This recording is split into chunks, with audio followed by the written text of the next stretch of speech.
What's up, everybody? Welcome back to another episode of Talk Punch. Thanks so much for joining us. Now, whether you're watching us here on YouTube or listening in on the audio version of TalkTalkPunch.com or wherever you get your podcast, please consider subscribing and make sure you come back here every Wednesday to see what we're talking about. Kind of like this week's topic of HBO, the home box office. I am Brody Hanson, joined as always by Charlie Hickman. Charlie, how are you doing? Brody, I am so excited to be here with you, and a special shout out to all of those taking the time to watch or listen. We appreciate it, and we're excited to talk a little HBO. Hot Brody, oh my! Oh my! Yep. Or oh Brody Hanson. Oh, Brody handsome. Oh, Brody Hanson. So handsome. All right, so this week, Charlie, HBO. Now this is a big HBO. one. This is a big one for you. You have quite a history with HBO. It's true. It's true. I was More not so than alive. me. I was not alive when HBO actually launched. It launched end of like November, the end of 1972. So, and it was not the HBO that we know today, where it was doing this 24-hour wall-to-wall programming. It was like event-based programming. In fact, the very first thing, Brody, a little trivia for you, that it ever telecast was a hockey game. Oh, I figured boxing. It was the New York Rangers against the Vancouver Canucks. So, live from Madison Square Garden, you can win a bar bet with that.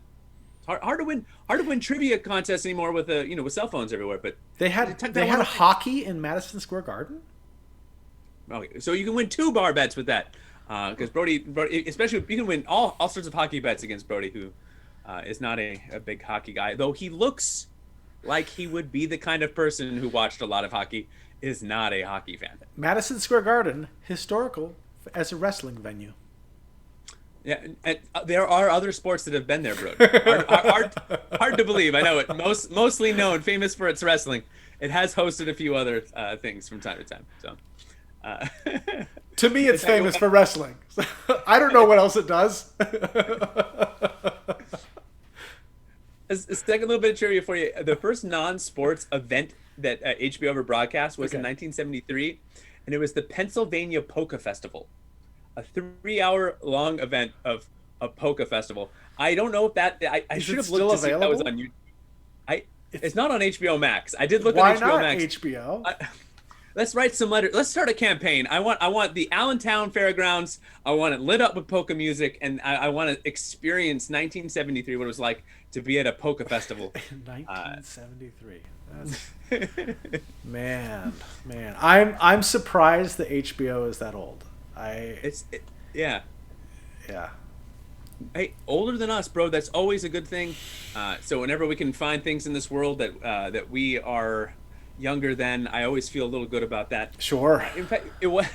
Now, I had HBO growing up, and when I was growing up, it had transitioned from kind of this event-based programming, and then later on in the 70s, it was doing movies. Like the whole idea of home box office, of bringing movies from the box office to your home, right? A very self-explanatory thing. Sure. But commercial-free films is doing like four or so, like, newish movies that you can watch at your house without commercial interruption, which, by the way, is so, like a mundane thing now, but very cool. Like back then, mind-blowing, as a matter of fact, that you could watch like recently released theatrical films from the comfort of your couch. Yeah. I was talking to a guitar student about we're talking about music and how there's certain musical patterns now that are kind of like passé and boring because we just heard them so often. But there was a time where like someone did that for the first time, and I made a reference to like the first knock knock joke, and how it's been around for so long that somewhere there was like the first guy or gal to ever say knock knock, and someone's like, who's there? And it was like the magic, like, oh, Bill, get over here, you gotta hear what this guy, he did a knock knock, and then who's there? And like, yo, get over here. And then sure enough, I looked it up, and in like the 1930s there was like this whole slew of articles written about the knock knock joke craze. So really? Like in the 1930s, it swept the nation. Knock knock jokes everywhere.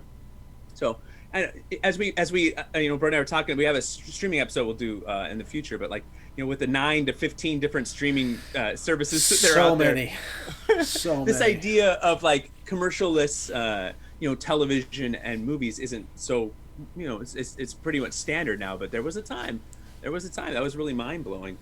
And that time was my childhood in the 80s, getting to kind of grow up with, HBO films and and TV. Now you did not, right? Is that fair? Well, so I remember my parent. They must have had HBO like really briefly, and in that brief time, they probably just recorded all the movies like on VHS. Because I remember watching movies. You know, I'm sorry to interrupt you, but can you explain? Because that my parents did that too. But can you explain the novelty? Because people, there are people that are watching, and that have never seen a VCR or a VHS and have no idea why you would ever record. So explain a little bit about. Oh man! About So you'd have like this giant cartridge about that big, and you would put it in this machine, and it would like magically disappear, and then you would have to push record, and it would record whatever was on the TV, and me like in the '90s as I recorded my cartoons. I would record it, and then a commercial would come on, and I'd have to pause it, and then I have to try to remember to re-enable the recording when it came off the commercials, and every once in a while you'd forget to re-record, and so then you would miss this whole section, and you'd be all frustrating. But you would record whatever was coming through the VCR onto like a film inside the VCR and the VHS tape. But my parents would record the movies. And so I have this very vivid memory of watching movies on VHS that they had recorded. And so they would always start with the neon flying through the HBO, the and it zooms out. And it's like, and so for me, that's almost like as iconic as like the 21st century Fox fanfare, because it was just like that was in front of all the movies that I would watch as a kid, and so like that is like burned into my brain. But I don't remember having HBO. Certainly not growing up as I got older into my teens and stuff like that. We didn't have HBO, and so I didn't see really any of the older shows.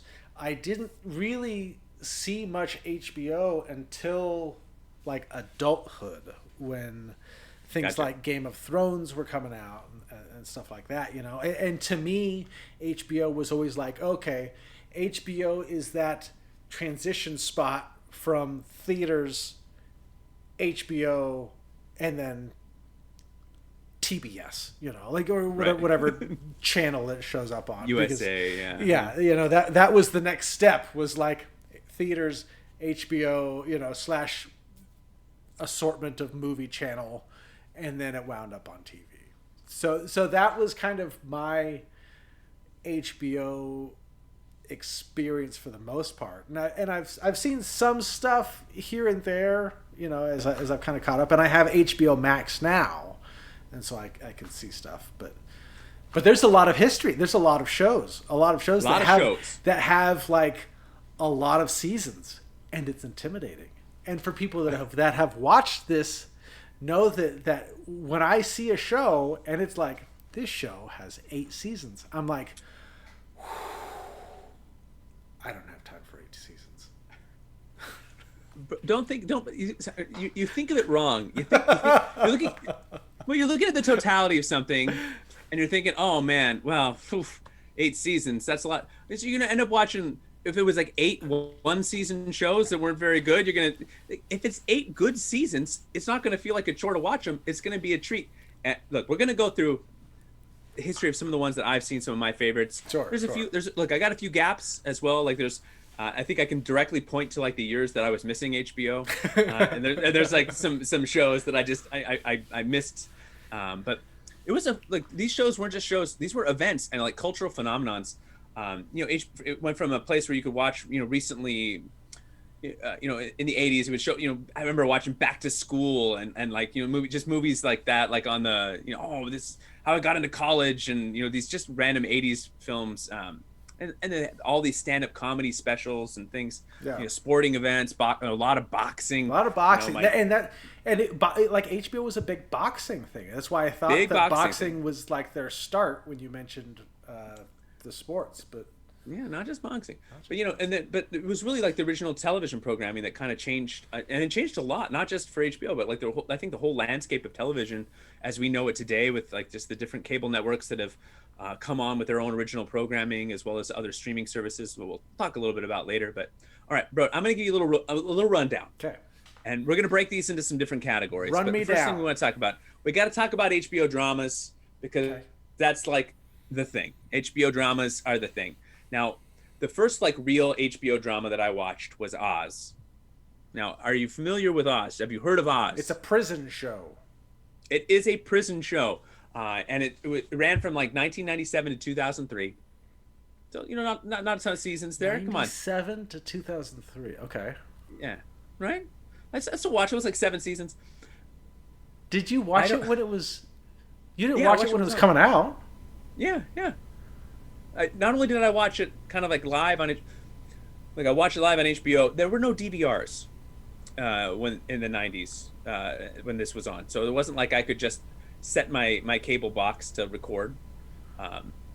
Brody, while I'm talking, look up when did the DVR, like when was TiVo and the DVR, when did that get invented? I think that was about 2002.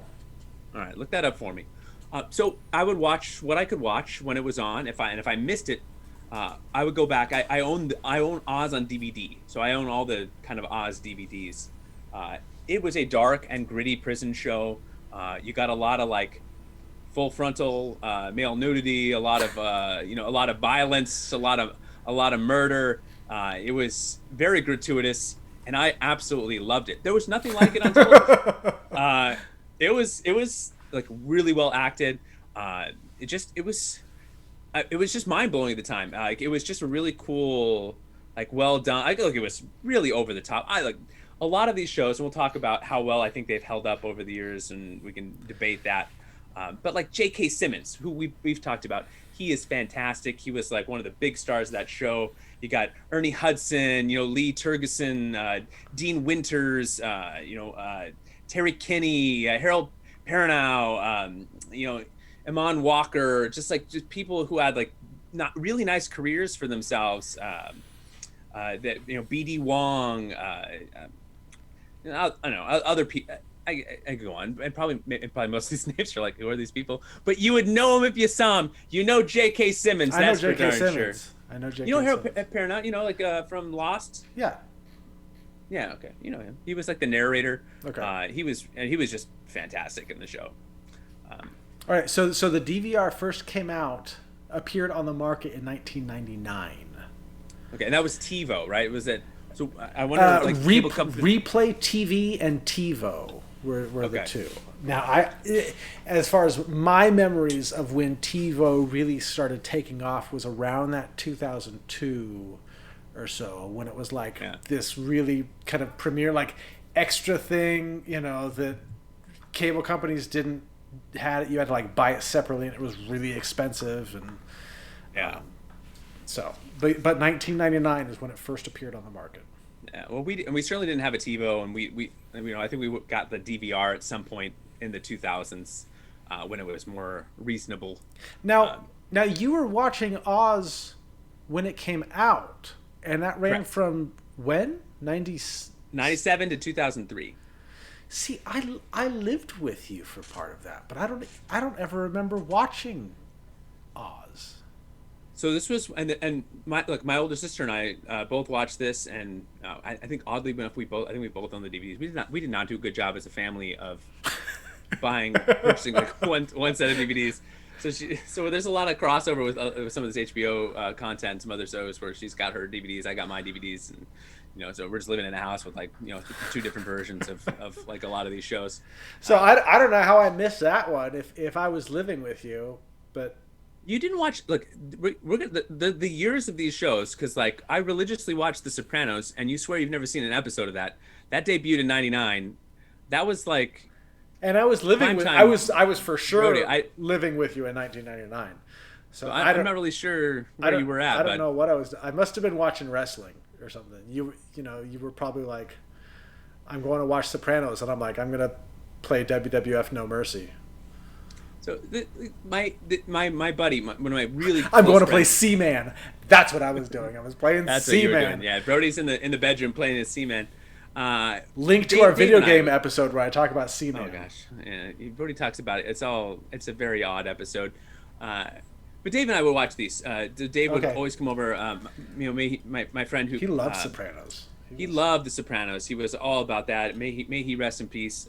Just a beautiful soul. But we would get together and we watch on Sunday nights. We watched whatever was debuting in HBO. We watched some Oz together. We watched basically the totality of The Sopranos or 6 Feet Under, The Wire. We watched Carnival together. These are all this kind of like this is like the sweet spot from like 97 to like 2008 or so. Was basically like I watched everything that HBO did. Like whatever show it was. No recollection. I watched it. I must have been asleep. It's possible. I mean, like you. I know you. Look, you're a working man. You're a video game man. I don't know. I don't know why we mix these together, but you hate. Look, you hate TV. Just be honest. I don't hate TV. You've always hated TV. I haven't. I love wrestling. Brody, it's not TV. It's HBO. It's HBO. Oh my! Did you see what they did on The Sopranos last week? Oh man! I mean, it was like look. There have been a lot of water cooler shows. You know, I forced you to watch Twin Peaks with me. That I know. I sat you down and I made you watch VHS tapes. Yes. of Twin Peaks. That we would that we an HBO show that we would rent from Tower Records because they were the only place that had it. That would have been if that had been on HBO. That would have been a game changer. David Lynch. In the early 90s with the Twin Peaks on HBO, it would have been fire. Oh my gosh.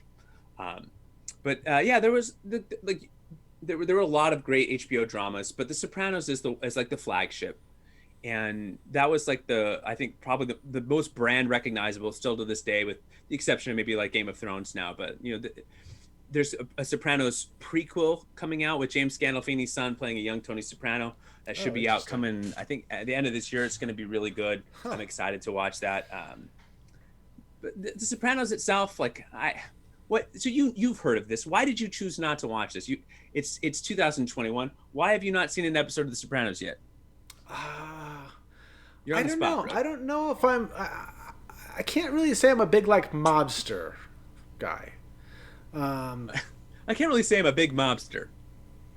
A mobster guy. You know, I've seen a lot of them. You and I have watched a lot of mobster movies. You showed me a lot of mobster, all that stuff. Goodfellas and Donnie Brasco. You've seen all the mobster movies. They stopped making them after like 2004. They just quit. I know. No one makes mob movies anymore. I don't know. I'm not sure. Would I revisit it now? I don't know. I don't know if I really have an interest in it. I think it always sounded very drama-y. I'm more of like a high fantasy sci-fi. Give me something that can't exist in real life, and that's kind of what, how Game of Thrones dragged me in. You're describing The Sopranos. I mean, it is sci-fi. It is high fantasy. Oh. I mean, it is all of those things. I didn't realize that. I'll start watching it tonight then. I'll let you know how it goes. I was thinking about this a lot when because I knew we were going to talk about this. Just like how, look, we're in 2021, so 1999 was like a lifetime ago. It was like 22, 23 years ago. Ridiculous. Yeah, it really was. And then you think if you rewind like 1999, 22 years or so, and you get into those 70s, the mob stuff was a big deal in the 70s because it was still going on. Like there's still, you turn on the news and like the mafia crime in New York in the 70s, like so you can read articles or you can watch documentaries. Like there was still like the heyday of the mob, and like so there was, I think, more of a cultural fascination with that. The Godfather, and then in the 80s you got these Goodfellas, and heading into Casino and Donnie Brasco and all these like mob movies. There was like a real fascination with this, and oddly enough, it was a comedy. Analyze This with Billy Crystal and Robert De Niro. I think we saw that in theaters together. Hey, forget about it. You're good. That inspired David Chase to make The Sopranos. So like, if you're really. So it was kind of like, I wonder if there's a TV show there, like the idea of like, how do you make a mob television show that's soaked in violence and soaked in this kind of alpha male culture, and make it also appealing to women. And so he had this idea that he would add this element of more like family, his wife, his kids. How does he balance that with the juxtaposition of like a family man and also this like vicious mobster, and and kind of taking the idea of a mobster seeing a shrink, and then The Sopranos, like that's kind of like the crux of like he's seeing this psychiatrist to deal with these panic attacks and things like that. This is a show that I think was absolutely revolutionary and just absolutely mind-blowing at the time, and I would just watch religiously and talk about, and it was very influential, and like in terms of the culture and the television shows that got made after it, shows like Breaking Bad and Mad Men and other things. But I don't know how well it's held up, and I have not had an urge to go back and rewatch this at all, and I'm not sure if I would enjoy it. I think I tried to show my wife an episode, and it didn't click for her, and it just hasn't been something that's like I've been driven to go back and watch. I think I'm going to try to watch a little bit of it again before the prequel comes out, but I think that there are certain things that are encapsulations of the time that they were made. We've talked a little bit about this with like Pulp Fiction and certain just like movies or television shows that get made at a time in history where there's nothing on television doing what The Sopranos did. Absolutely nothing. But since then, in the 22, 23 years since then, lots of things have done what The Sopranos did. And you could argue that people have done it better or in a more universally approachable kind of way. So, but as a time capsule, like just that coming out at that time was just, it was crazy. Well, and I remember that Sopranos was talked about by everybody. Like even the people that like me who didn't watch it knew about The Sopranos. Right, and it was referenced, and it was talked about, and all this stuff. Was The Sopranos HBO's first big original content? It was the first big like crossover hit, like just like no doubt about it, out of the park, like home run hit. They had produced original television shows before there, including Oz, which was a couple years before there, that had gotten critical acclaim. Like it was, it was like noticed by people, but not like the cultural phenomenon that The Sopranos became. And Sopranos almost didn't get made. So David Chase, like in a Vanity Fair article, was talking about how he didn't want to do television, and this was a common sentiment. TV was kind of looked down as like this kind of subpar medium. Actors didn't want to do it, directors didn't want to do it, writers didn't want to do it. He was trying to get out of television and get into movies. And here's HBO going like, hey, we think you got this great TV show in you, and it was. He said it was actually like the Larry Sanders Show, which, by the way, a comedy starring Gary Shandling and Jeffrey Tambor, where he's like a talk show host, and it is beautiful, and that holds up. You watch that. Gary Shandling is a national treasure. May he rest in peace. He was just hilarious, and his deadpan late night TV host humor. Okay. I know, like I haven't watched a late night TV show in decades, but I'd still put on a Larry Sanders Show. That is on HBO Max, so you can actually go back and look. Okay. But David Chase, he liked that show. He admired that show and thought, okay, well maybe the HBO's whole thing was like, we're not doing television. It's different. Like this whole tagline here, they weren't just selling that to audiences; they were selling that to creators. Like, hey, there's no one else doing the kind of content that we're doing. You're not going to have the freedom to do the kind of show or the kind of movie that you'll have the freedom to do that here that you won't have anywhere else. And so there was something kind of seductive about that, a little, like almost like and so this golden age of HBO, that really kind of kicked off with Oz in '97, but really more so with The Sopranos in '99. It just completely revolutionized television, and then The Wire came on, and it is widely considered by a lot of people to be like the greatest television show of all time. I don't know why you didn't see that, bro. I don't know either. I've heard that it's really good. Haven't seen it. It's really good. It's really good. I think going kind of back to your last point is the HBO was different because it was this commercial free, and it was people had the ability to do like a rated R TV show, where you didn't have advertisers and you didn't have sponsors and things like that you had to answer to on. Oh, well, if we do this, then this advertiser isn't going to want to advertise, so you can't do this. Right. And, being really restricted by, okay, what is being advertised during this show?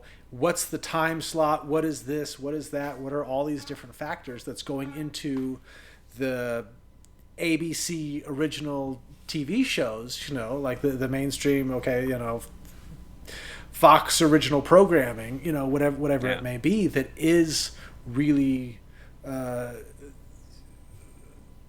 not run, but heavily influenced by the advertisers. And HBO didn't have that, Sure. so they were able to do stuff that nobody else could do. Mm-hmm.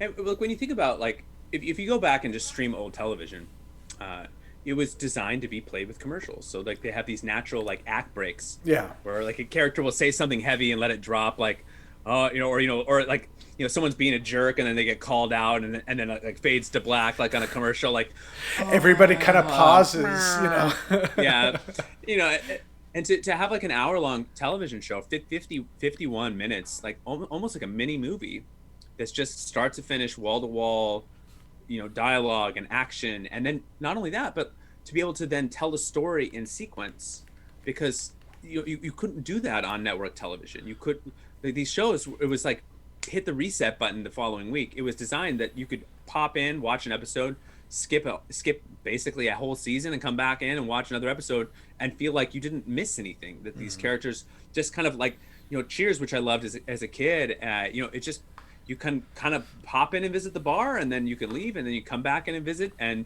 hey, there's Norm and Cliff and Sam, and and sometimes Diane, or sometimes Shelley Long leaves Cheers because she doesn't like doing television and wants to have a famous movie career, and that doesn't work out, and then we get stuck with Kirstie Alley, who turns into a complete crazy person in the year 2021. She is absolutely nuts. Scientology, stay away. But anyway, she is a nutbag. But Shelley Long, big mistake leaving television.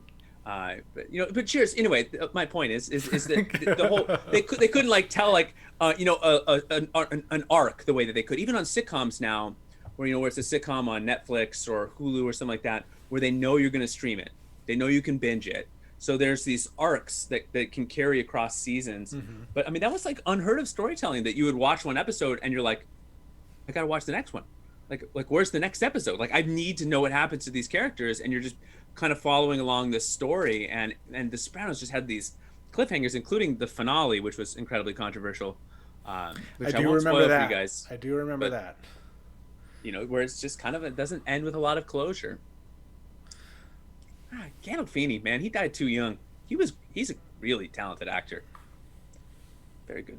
There you go. Okay, so we got Sopranos. You talked a little bit about Wire. Do you want to talk more about Wire? Look, The Wire is a fantastic TV show, and it is a slow burn. So like, it is not a sit on your phone and like flip through, text messages or Instagram or whatever, Twitter. It's like, it is an environment and soaked in it is raw, it is gritty, it is interesting, and it is really well done. It is incredibly well acted.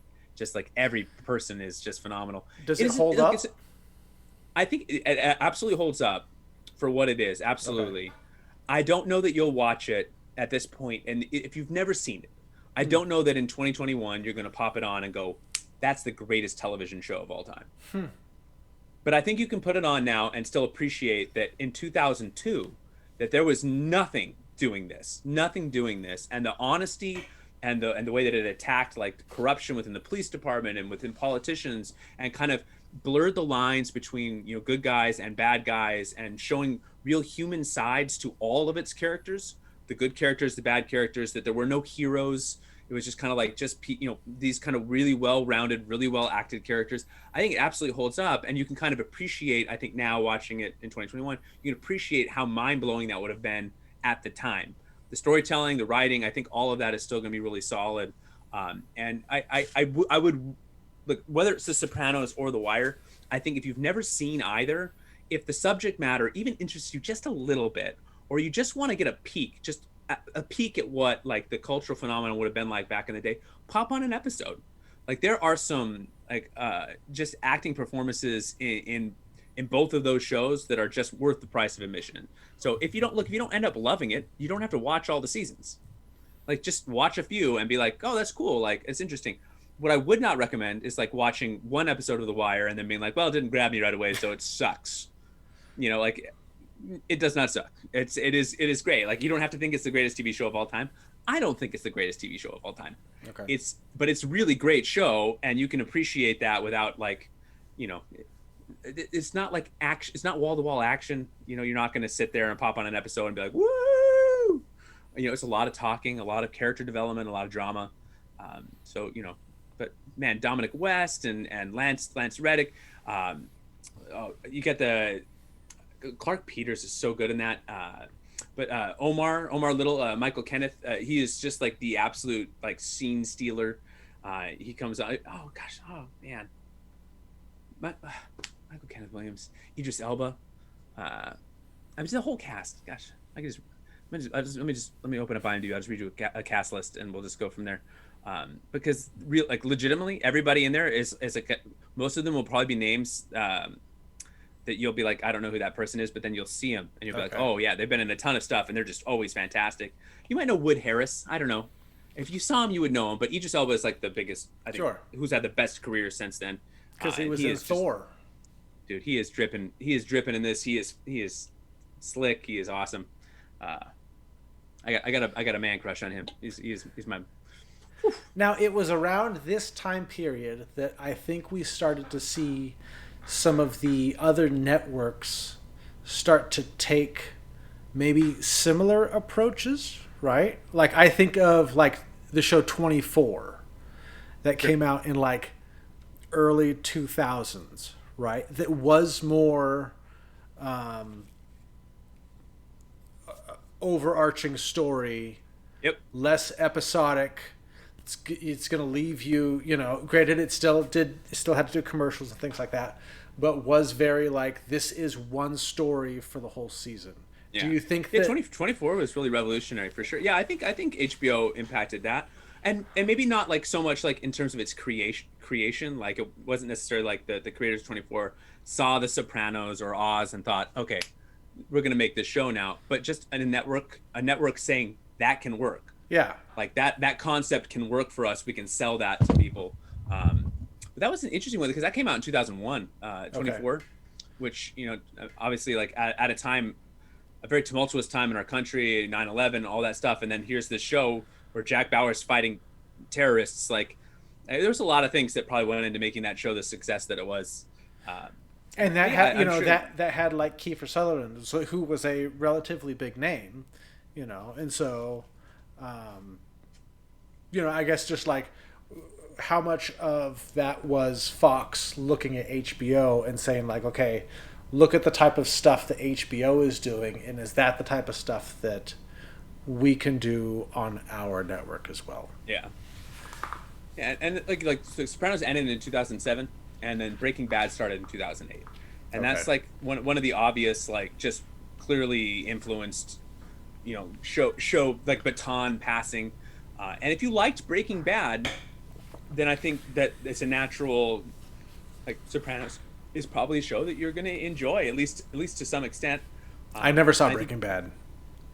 Well, you haven't seen anything. It's a TV show. You haven't seen it, and I think there's a real like you could have a real argument about, you know, what's the better show, like who does this kind of archetype better. Sure. And you could certainly have that discussion. I think it'd be a fun one. I don't think people need to draw like, look, you can like Pepsi and someone else can like Coke, and it doesn't have to be a fight. Like you can just like the soda you like. You can like Breaking Bad and not like The Sopranos. You can like The Sopranos and not like Breaking Bad. You can like both. You can think one's a little bit better than the other. You can think that I'm crazy for thinking there's a correlation. That's fine. I always said that Pepsi was better. And swore up and down by it. So wrong. And I was like, Pepsi is clearly better. And then I was walking out of a movie theater one time, and there was a booth that was doing a blind taste test, and I chose Coke. I remember that. And you still after that you're like, no, Pepsi's better. And I was like, no.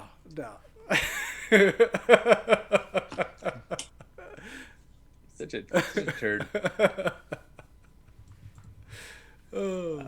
Okay, like so Mad Men was 2007. I know that took a lot of inspiration from from HBO shows. Look, 6 Feet Under, which by the way debuted in 2001 to 2005. To this day, I still think out of all the shows I've ever watched, it has the most satisfying ending to a series I've ever seen. It is the best series finale that I've ever watched, and that show was hard to watch. Okay, this was at a time I think where like just creating characters who were miserable was interesting on TV. You know, like that wasn't as prominent as it is now. You know, like NBC or whatever network comes out with a show called like A Million Little Things, which is supposed to be about like a million little things that make you sad throughout the day. Only it's not about a million little things. It's about like suicide and infidelity and knocking up your best friend's wife and drug abuse and alcoholism. These are all huge things. And so it's just like a bunch of show to watch. It's cancer and death, and it's not a million little things. So, but anyway, like there was a time where, you know, like there weren't as many shows done about like people who were just miserable, and the people in 6 Feet Under are kind of miserable. But Michael C. Hall, Pre-Dexter, okay. oh boy, and Rainn Wilson on that show for briefly. Oh really? Yeah, he was great. That show. There were parts where like that I just found it really hard to kind of get through, and there were episodes towards the end that I was just kind of phoning it in watching it. But the finale, the single best finale I've ever seen of a television show ever. So worth it. I think. Just and look, you can skip episodes, fast forward a little bit, just watch enough to get an idea, and then watch the finale. I don't know if the finale will have the impact that it did on me if you haven't watched the entirety of the show, but. Look, don't be afraid. Like, for any of these shows, these older shows, don't be afraid to fast forward. Don't be afraid to skip. Just make it through. Make it through. However you can do it, make it through. But Carnival came out in 2003, 2005. I love that. Deadwood, that got canceled too fast. That was an interesting show. That was the Western one, right? Deadwood was the Western one. That also got canceled too fast, but they did bring that back for like a little movie, and I think there might be some more Deadwood in the works. So. We'll see. Boardwalk Empire, I thought was interesting. That was 2010 to 2014. Steve Buscemi is Steve Buscemi, yeah. He's just really talented. My goodness. And you want to talk a little bit about Game of Thrones? So Game of Thrones was really my. I don't want to say my first exposure to HBO because I had been exposed to it, but as far as like HBO's original content, that was, you know, I kept hearing about HBO. Not HBO. Hearing about Game of Thrones, you know, being kind of on my nerdy websites that are talking about comic books and stuff like that. They're talking about this HBO show, Game of Thrones, and so I'm like, oh, that sounds kind of interesting. And I think I even didn't start watching it until like season 3. When did Game of Thrones start? Was it like 2011? 11. Okay, I was gonna say 12. So yeah, I probably didn't start watching until 12 or 13 maybe. So I think they must have been on like season 3 by the time I started watching. But that was, and at that point I think I had heard all the spoilers, and so, you know, first season stuff wasn't really a surprise because I was like, I know what's going to happen. Gotcha. But it was kind of this new. Okay, I'm going to watch this, and every episode is going to be like a movie, right? And it's going to have, you know, just really high production values. Yeah. And especially for someone who doesn't watch a whole lot of TV shows just because I don't have time, or I think at the time I was watching like a lot of the DC CW shows like Arrow and Flash. And so you don't have time. The number of animated DC things you've seen. Get out of here. I was watching Gargoyles. I was too busy. Oh, Gargoyles is such a good show, Charlie. Bring that one back. But to go from like the Flash CW show to like Game of Thrones was like this monumental leap in quality, right?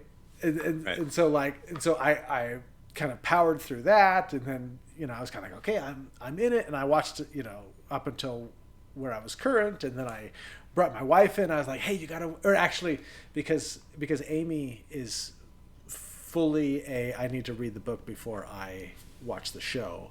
I bought her the series of books for our anniversary, just so that I could then Very watch romantic. the show with her. And so we did that. So she's never seen the end of the show then? No, we did finish it. Well, like if the book's not available, like what do you do? Oh, you wait 10 years for him to finish. The book's going to be way different from the show. Is what I know. George It should be R. R. finished. said. I think 2029, I believe, is his due date. Man, So that sounds pretty early to me. Yeah, right. And so Game of Thrones was kind of the big introduction to original content, really high quality of HBO stuff. Yeah.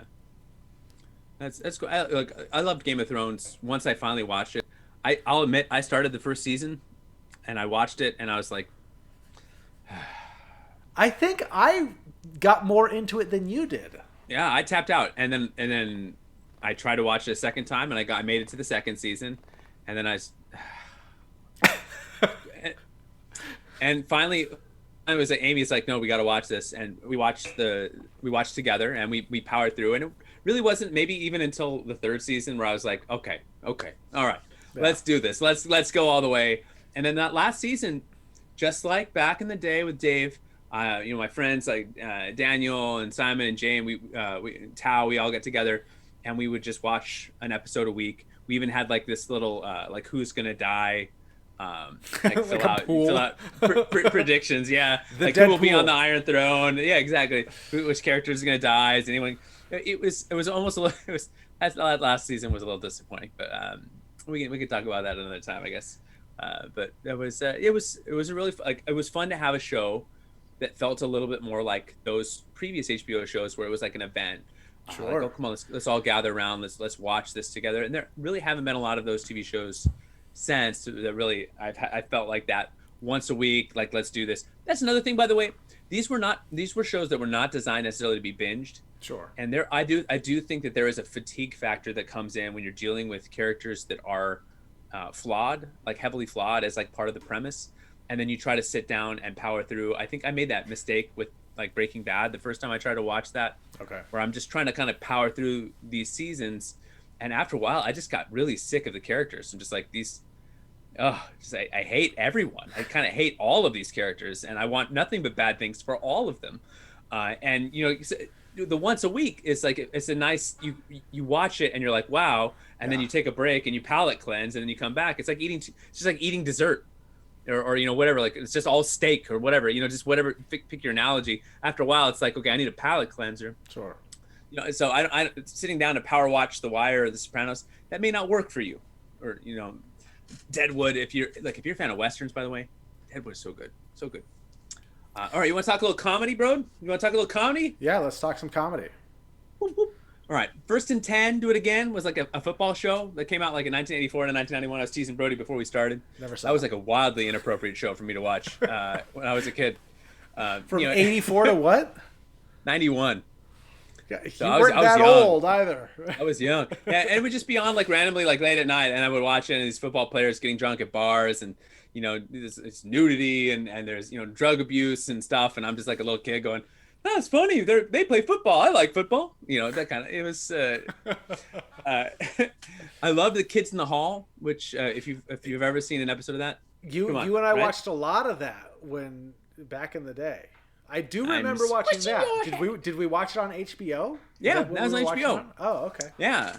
So I still remember, for whatever reason, like the sketch that I always think of is like the one where the guy's like having really trouble getting a job and like having a hard day and everything's going wrong, and then someone walks up to him and he's like, "Excuse me, but have you tried wearing pants?" And then the camera pans down and he's just not wearing any pants. And then it's like then he goes and tries on a bunch of pants and his whole life gets better with pants. So it was not even like top 10 of their sketches of all time, not even close. But that's always the one I think of. They had so many funny shows, and that's coming back, or maybe it already is back. Is it really?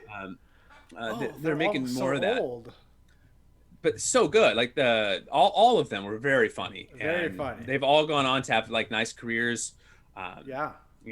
Some is a little. Is All the Kids in the Hall? Is that all on HBO? Yeah. Oh, and it is back 2021. It is back. So. No, but like the previous stuff. It's all. Yeah, I think it's all. Oh, you know what? I'm going to double check that right now, but I'm pretty sure it's all there. Okay. So then, as far as comedies, I know it's probably on your list.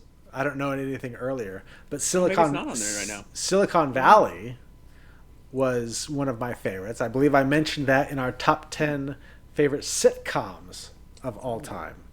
Is it not on there? Yeah. No, Kids in the Hall is not on there right now. Oh, so I guess it hasn't debuted yet. Okay. I wonder, are the old ones anywhere? Or are they just They got to be somewhere. I have some DVDs, so if anyone wants to come over and watch, okay? um, All right. but it's filming now, so it should be out sometime. Okay. Or maybe it's a yacht. Wait, it's not going to be on HBO, the new one? Oh, it's on Amazon Prime, the revival. Oh, So interesting. they probably bought out the rights to the old episodes too. Interesting. Shoot, Okay. I just thought for sure that would be HBO because that's where I watched it all the first time. Well, Um, we will talk about Amazon Prime in our streaming episode coming up in a couple of weeks. Kids in the Hall, so fun. Yeah. It All is right. very All right. So I'm sorry, you were talking about Silicon. So Valley. Silicon Valley, that was coming out right around the same time as Game of Thrones. So when I would subscribe to HBO for like a month or two, just so I could get through Game of Thrones, Silicon Valley, I had also heard, was very funny and was very nerdy, but in a like actual kind of nerd way, not in a Big Bang Theory kind of way where it's like, haha, we're kind of making fun of the nerds, but you know, like Silicon Valley was like coding and computers and all this stuff. And so when I heard that, I was like, oh, I'll check it out. And that ended up being one of the funniest shows I ever saw. I enjoyed that show. I did not like the finale, but No, I you don't didn't? like. I didn't care for the way they ended that show. Oh, I thought it wrapped up fine. I was fine with it. I'm not Now- saying like it did. It was. Hey, that's actually great. The way you just said it is my exact feeling. It wrapped up fine. Fine. It was fine. Fine is a good word. It's a good thing. It's not. No, fine is not. We've talked about this. Fine is not a compliment. It is like the adequacy. It is like not bad. I thought That's it all- wrapped that's all up fine. well. Is that better? Fine. I mean, no, I disagree. I think it was fine. Okay. Well, the season 1 season finale was probably one of the great. funniest things I've ever seen. Yeah, it was fantastic. It was so good. And so I think- then whenever like a new season of Game of Thrones would come out every year, we would simultaneously go through all the Game of Thrones and the Silicon Valley. And so that got like lumped into my HBO viewing. It's a good way to do it. I wonder if I'm forgetting his name, the gentleman who died after season 1, if he had lived, I liked his Peter Gregory. I liked his character, Yes. and I think it would have fit the show better if he had Yeah, stayed around. I think that they kind of injected the gal who was a very similar character.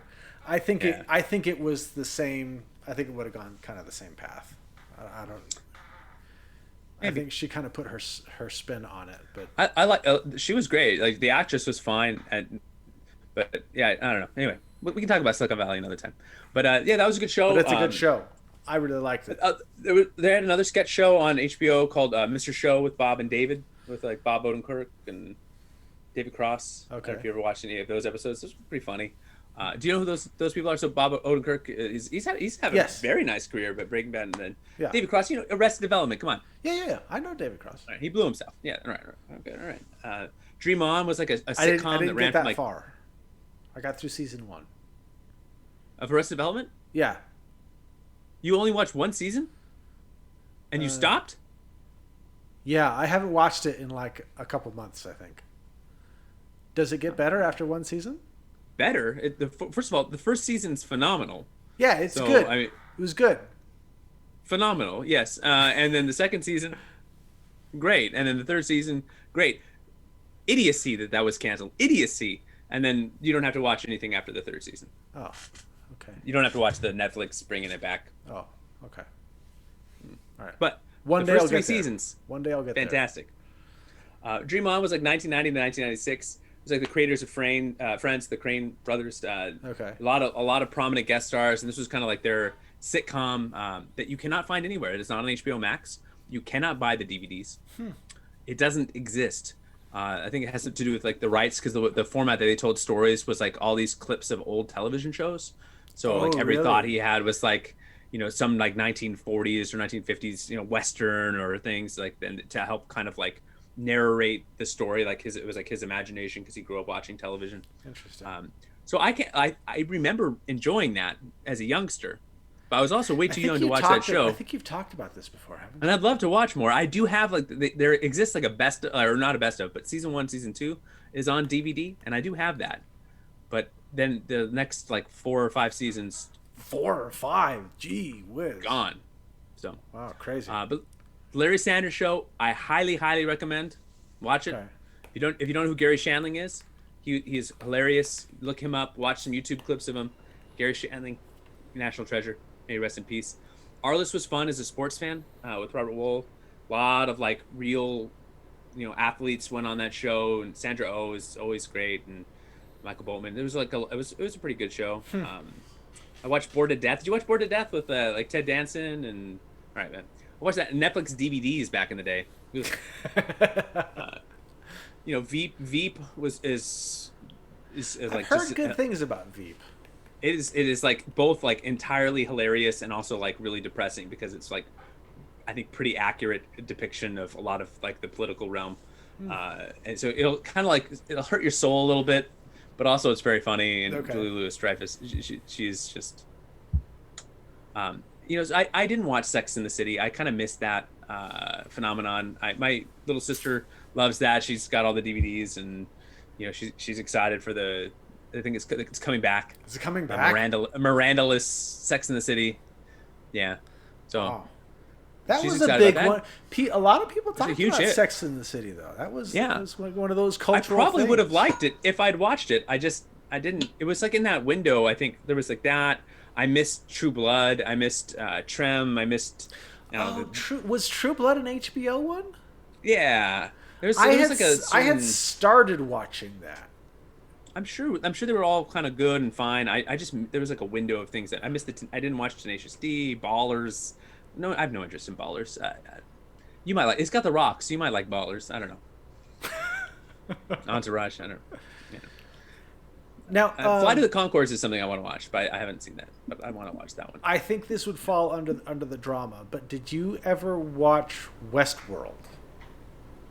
Yeah. So that's kind of like it's a current running one. So I watched the first season. Is that like, because you seem to have like a list of like dramas? Yeah. So and comedies. These are all kind of like the ones that we've talked about so far are all ones that are done. Okay, then I'll let you kind of. And then we'll hit the current here in a second. Okay. There's like anthology shows like Tales from the Crypt, which right? I loved as a kid. You had mentioned this in our pre-meeting, and I didn't know it was an HBO thing. I don't know how I didn't know, but like I remember watching. It must have been on syndication on I don't know, Fox on like 11 o'clock at night or something like that, and so I remember watching it on TV, and that was one of the ones I recorded on VHS. Yeah, it was entertaining when I was a kid. Loved the Crypt Keeper. So that's not on HBO Max. So I don't know what that. I don't know where that is. There's a lot of these like late 80s, early 90s things. I don't know. I don't know what it is, but they don't exist. Like you can't go watch First and 10 on HBO Max. You're not watching Dream On. You're not watching these Old Kids in the Hall episodes. You're not watching Tales from the Crypt. So I'm not sure where those things are. I almost wonder if HBO was sort of acting as the distributor more than like the producer. And so there was another company that kind of produced it, and then HBO was like, hey, that's fine, you produce it, and then we'll just air it on HBO. And then whenever that contract ran out, the rights kind of went back to the producer, and HBO was kind of like, well, it's theirs, we were just distributing it. What? Sorry, you just hit your microphone. I did. It was a loud gong. Was it? Bong. Shoot. All right, everybody drink. Brody hit his microphone. It happens. So currently on HBO, and I don't know which of these you've seen. So Westworld, Succession, Euphoria, His Dark Materials, Perry Mason, The Nevers, In Treatment. So there's a lot of interesting dramas on right now. But you said specifically Westworld's one that you like. Westworld I liked a lot. A, it's sci-fi. B, it's Jonathan Nolan. And it's Christopher's son, right? It's his brother. And C, it's Jonathan Nolan. So I was like, I'm in. Did you do Jonathan Nolan twice? Yeah, because he's that important. No, I really like, I started watching it because it was like, oh, Jonathan Nolan's doing a sci-fi for HBO. Right. Oh, well, okay, I'll watch that. And then it was really interesting, and it's one of those ones that I'm all caught up. I got through season 3, and it's one of those ones that I'm like, I think I need to watch that again, because it's both Jonathan Nolan and Christopher Nolan are not always the clearest, and require multiple viewings to really take things in, but that's why I love it. So I've really enjoyed Westworld. Even like season 3, that was quite different from the rest, from seasons 1 and 2, because it kind of branched out into the real world and stuff like that. Really enjoyed that. So yeah, there's like my modern HBO show is Westworld, and I guess there's gonna be more. I thought that season 3 might have been it, but I was really worried. Like, as I was watching season 3, I was like, okay, I don't even want to check to see if they've announced a season 4, because I don't know if that's gonna like spoil the ending, So I had to wait until I was done with the season before I could even check to see if they were doing a season 4, and they are. Yeah. So season 4 is coming at some point. So I'm behind a lot of so I didn't have HBO for a long time, and I just recently, when we started doing this, I got back on the HBO train. Okay. So I've been catching up on things that I missed. Like, I'd missed Veep and I'd missed Silicon Valley. So I was kind of like going back and watching that, which now I've got a little bit of a hole. So I've seen the first season of Westworld, and I really did enjoy that. And my wife and I started watching the second season, and then we kind of lost track of it. And then enough time had passed where it was like, okay, we're going to probably have to start the second season over. And then enough time passed where it was like, do we need to start the first season over? And so we just haven't gotten back to that yet. Gotcha. I want to watch the session. I did watch Perry Mason because I grew up on these like, grizzly private eye shows. Now, Perry Mason back in the day was like, Raymond Burr and is an attorney, and this is like, this ain't your grandfather's Perry Mason. He's out here, and he's a gruff guy. Is he like young and attractive? No, I mean, I'm sure he's a fine looking man, but no, it's more like it's like the very first thing. There's a dead baby like within the first 10 minutes of the show. Like, they're going out of your way to like just to let and you know as a viewer. The scene. This is not going to be like the Perry Mason you're used to. He's not like an attorney right away. He's like a down on his luck private eye. He's boozing, and he's trying to do some grifty things, and and it kind of I enjoyed it. Like, it kind of sounds like I didn't enjoy it. I enjoyed it, but certainly not like if you liked the old Perry Mason, you like the new Perry Mason, because this ain't your grandpa's Perry Mason. Sure. Perfect Perry Mason impression. I can do any impression you want, bro. That was perfect. I don't think I've ever seen Perry any Mason. Perry Mason. So that was him. Pick your Perry Mason. I believe you. My mom is constantly trying to get me to watch In Treatment, which used to be on for a while with like Gabriel Byrne and is now back. Okay. I have not watched that, but that's something that I might consider. Are you going to watch The Nevers? I don't know. I should. I think I should. You watched it? I haven't watched it, but I feel like you should, because when we're doing a content-driven show like this, it's better content if we say, yes, I have seen that, and I have opinions about it, versus like, maybe I'll get to it. So you, being a superhero guy, this is a show where is it about superheroes? Well, they get touched and they get abilities. It's like it's an abilities show. It's an abilities show. Isn't it like in Victorian era or something like that? They can't have abilities back in Victorian era. You gotta. Abilities are only for modern people. I don't know. I remember reading about the Nevers, which is the Joss Whedon thing, and it kind of came out around the time that there was a bunch of accusations on Joss Whedon, and I felt really bad because it was like, oh man, like this whole show is gonna kind of suffer because it's now connected to Joss Whedon and all this stuff, and so I haven't seen it. I don't know if it's.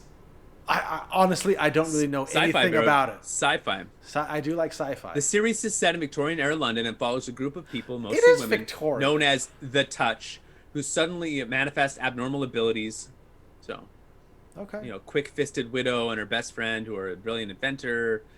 Anyway, it's people seem to, people like it. Sci-fi. I might check that out. There's comedy, like long-running comedies like Curb Your Enthusiasm, which is I think both hilarious and also an incredibly hard show to watch. Okay. It just makes you anxious because he just does these things, and it's like just anxiety inducing. Have you watched any Curb Your Enthusiasm? No, I've never seen a Curb Your Enthusiasm. You would hate it. Really? You would hate it. You would hate because you would feel so uncomfortable. You're a guy more so than even than me who just feels uncomfortable watching people who are uncomfortable on the screen doing things that are cringy and uncomfortable. Yep. That's the whole premise of the show. It's all very uncomfortable, and you watch. It's like Seinfeld, but like much worse in terms of like the level of like discomfort that the humor derives from. It is a tough. Like I tried to binge this one, and it was just like man. At some point, it's like it's just I can't. But it's very funny. So if you've never seen an episode, try it for yourself because you may enjoy it. That's all right. I'm gonna take your word for it on that one. No, but I want you to watch one episode so you can just report back. Just try one episode and just report back your thoughts. Barry's on our list of things that my wife and I are about to get to. I'm interested in that one. But there's a lot of interesting shows on there right now. They're putting out a lot of stuff right now. Yeah. I mean, there is so much original content. I mean, like Watchmen. I haven't watched. Wouldn't mind watching it. Like like getting superhero stuff. I don't know if that was kind of on your list of things that was. No, yeah, there's just a whole. Yeah, we can talk about it all, bro. But there is so much original content that HBO is putting out right now, especially with HBO Max and where they kind of said, okay, we've got HBO Go, we've got all these different, we've got like the DC Universe original content stuff and all these kind of different branches of Warner Media that they have now brought in, where now like HBO Max is really like this kind of powerhouse app, and we'll kind of like what we've talked about, we're gonna go into kind of the streaming service as a whole as opposed to kind of highlighting different content like this episode. But there's a lot of stuff on there. Yeah, it's a powerhouse app unless you try to pause it or rewind, in which case the whole universe breaks and shuts down. Yeah, at least on my PlayStation 4. Or even just like loading it and trying to navigate it. I have a Roku TV, and by golly, that is the slowest app on the whole TV is the HBO app. Yeah. No, Mayor of Easttown was a big deal. Like I appreciate that they're trying to recapture a little bit of that like water cooler nature of the buzz, like with doing these mystery shows like Flight Attendant, on The Undoing, Mayor of Easttown, and whether or not you end up watching those or even liking those. Just the idea of like what's something that can get a little bit of buzz and then doing a short run miniseries, I think is a really smart approach where you're kind of like balancing that against higher budget, kind of more, whether it's superhero content or, other kind of like just more grand scale stuff, but be it sci-fi or fantasy or action or whatever, having these kind of like, kind of slow unfolding, brooding mystery shows is great. Like my wife and I loved watching Mayor of Easttown, which was not a perfect show, but it was very enjoyable. Kate Winslet was just phenomenal in it. It's the whole thing, all incredibly well acted. It was very moody, but it was like beautiful cinematography. Like I did not like The Undoing. We watched an episode of it. I don't even know what that is. It was like with Hugh Grant and okay. And I think Nicole Kidman. Final answer, Nicole Kidman. But it was like a murder thing, and we watched the first episode, and I was intrigued, and I was talking to my older sister who'd seen it all, and I was like, look, it seems okay, as I will be happy with however the mystery unfolds, as long as it's not this.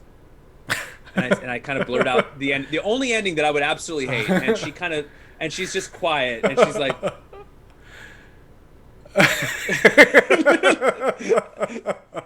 and I'm like, all right, I'm not watching it. So, but people. I mean, it was cool. Like so that was like 5 episodes, 6 episode runs of things are neat. Like it builds you enough suspense. It doesn't drag the story on too long.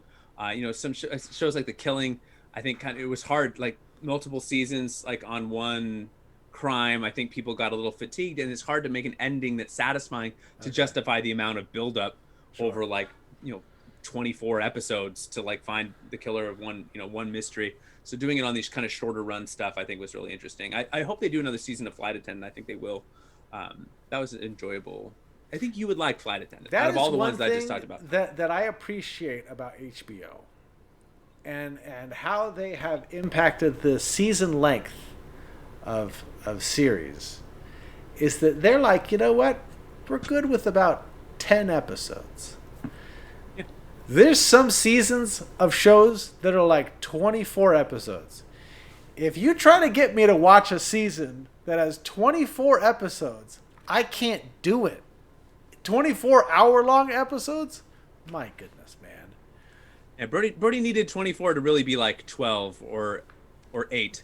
Like 8 hours of Jack Bauer. An HBO show with 10 episodes, I could do that.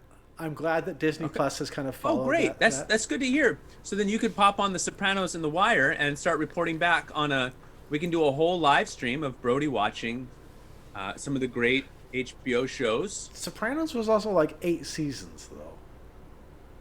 Again, just watch one episode, and either you're gonna like it, and you're gonna say, oh, it's only this many seasons, or you watch an episode and you're like, it's not really for me. That's okay. How many seasons was The Wire? See, The Wire was 5 seasons, I believe. Well, that's not too bad, I guess. Or 7. It might have been 7. Oh, 7 is too long, man. Come on. That like crosses the line. 5 episodes is doable. 7? I can't catch up with that. No, you can though, because they're short run seasons. What is what? 8 episodes? 6 episodes? Let me lay down the skinny here for you. So The Wire was only 5 seasons, as I stated. Okay. And then each episode is what, roughly, so let's say 50 minutes. And then each, what? It's not that long. Come on, bro. And then each season's what, like 10 episodes? That's not that bad. That's not that bad. Maybe 12 or 13 episodes a season. It doesn't matter. That's still not that bad. It's the 20 plus episodes in a season. That's what. Just if I'm going through one of these streaming services and I'm like, oh, that sounded like a cool show, and then I go and it's like, oh, 4 seasons, oh, and every season is 25 episodes. I'm like, no, sorry, I don't have time for that. It was a really good show, and I do think that you can appreciate it. Okay. What, The Wire? I was thinking about this with The Wire. Okay. Because you and I have talked about Godfather before on this podcast, we have. and just kind of how I feel like that's a hard sell to today's youth. And I can picture my parents sitting around with their parents and talking about. There's like a hair like in my eye, and I cannot get rid of it. And every time I do this, and I think, okay, I've gotten rid of the hair, I can still see it just like dangling over my eye, but I think I just finally got it. I don't see it. So, oh yeah, that's fine. But like my dad and his dad sitting around someday, and his dad going, "Oh, well, Gone with the Wind is just a great movie, and people will always love it. And same with Casablanca, and same with Citizen Kane. How could anyone not ever love Citizen Kane? It's one of the greatest movies of all time, maybe even the best one ever made." And my dad's saying, "Well, yeah, it's great, and I like it. But also, I'm going to have a son named Charlie, and he's never going to watch it. His life is, and he's going to feel very, very happy as an adult that he's never seen Gone with the Wind and that he's never watched Citizen Kane. And one day, his friend Top Cat's going to talk him into watching Casablanca, and he's going to watch it, and he's going to go, I don't get what the big deal is. It's all right. It's not a terrible film. It's not a great film. I missed it by maybe like 40 years of a time where it would have been great." I realized that my kids probably won't care for When Harry Met Sally, and I'll be like, no, no, no, it was brilliant. It's my favorite movie of all time. The march of time is relentless. Athletes get better. The favorite athlete of your generation is nothing compared to the athletes that will come. I'm sorry to say, Mike Trout is the greatest baseball player I've ever seen play, and I'm sure in 40 years, when I'm still saying Mike Trout, there will be guys who are hitting literal shots and home runs into the moon. It is phenomenal. Movies get better, TV shows get better, music gets better, but that doesn't mean you can't. But we're talking preference. That doesn't mean you can't prefer the stuff of your youth. But my point here is that maybe there's element of The Sopranos or The Wire that you can appreciate as like a Citizen Kane or Gone with the Wind, an intellectual experience into a time capsule of what the greatest television show of 1999 was like. What was that like? So you're a youngster, well, not too young, because if you're a youngster, you probably shouldn't watch The Sopranos. My children, if you're watching this, you're not watching The Sopranos yet. Someday, if you're interested, we can watch it together, but not today. But if you're a little older, maybe you pop it on, check it out. But how can I watch Sopranos or The Wire when I need to rewatch Westworld? I got a solution for that. Okay. Don't rewatch Westworld. Watch one of the ones that you haven't seen. I don't know, Charlie. Problem solved. I don't know. I don't know. I did it. I fixed it. All right, Charlie. Were there any other shows that you wanted to highlight, kind of on this thing, I guess the last one True Detective was another like anthology one that I thought was really had its ups and downs, but overall really good. Never saw it. You could watch it. You could take it or leave it. It's an anthology show, so each season's different. Okay. So you can kind of pick and choose. But look, there's a lot of great content. There's some of the ones that we've highlighted. There's other ones that we didn't even mention. That's one of the beautiful things about any of these streaming services is you can really curate kind of like the movies and television shows to the experience and your tastes that you like. If you watch stuff, just give it a fair chance, a fair shake. I would say that if you watch a couple episodes of The Sopranos or The Wire and you don't like it, you're probably not going to fall in love with it later. I think they are very strong in terms of like the tone, and like right from the jump all the way through is pretty consistent. I think there are shows that take a while to find their footing, and certainly these are character-driven shows. So the more you get to know the characters, the better the show gets. But like just in terms of like the writing and the tone, it's not one that I think that you need to watch a lot of episodes to realize this isn't for me or this is for me. But remember, just because it's not your thing doesn't mean it sucks. Sure. Now, Charlie, if you had to recommend one show for people to watch in all of the HBO, what would be the one show that you think people could watch? Oof. You do this all the time to me with comic books, so it's only fair that I do it to you. Okay, look, I'm gonna cop out, and I'm gonna say it really just depends on the person. No, you can't do that. If you're telling me like, okay, you're an alien and you've beamed down to this planet, yes, you've never seen any of the content available on HBO, and you're like, what's content? What are these things you call television shows? I would say watch The Wire. Oh, okay. All 5 seasons? I mean, you can't watch just one. It's like eating one Pringle. I mean, you can. I've only seen one season of Arrested Development. You're so...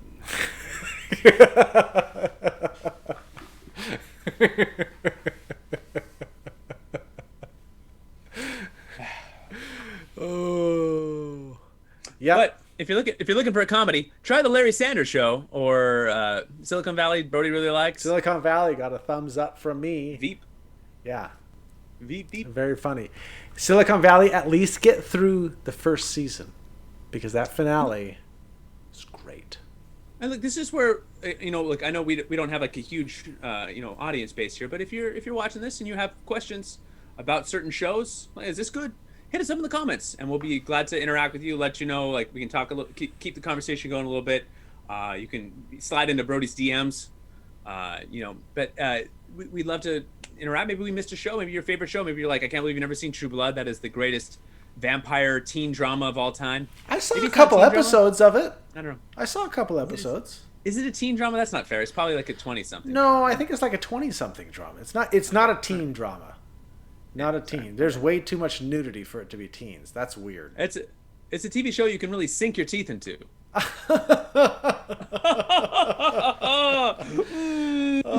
HB, oh my goodness, did he just make that joke? Yes, he did. Yes, he did. All right, well, thank you for tuning in. Below me, as always, are some other videos from Talk Punch. Feel free to click on some of our other content and keep the party rolling. Also, make sure you click on the like and subscribe beneath my man Brody over there. Oh, Brody Hansen. Trying to figure it out. What? Pointing places. I'm pointing at you. I'm pointing to the videos. Okay. All right. Well, anyway, like and subscribe, and we will see you next time. All right. Talk Punch. Bye-bye.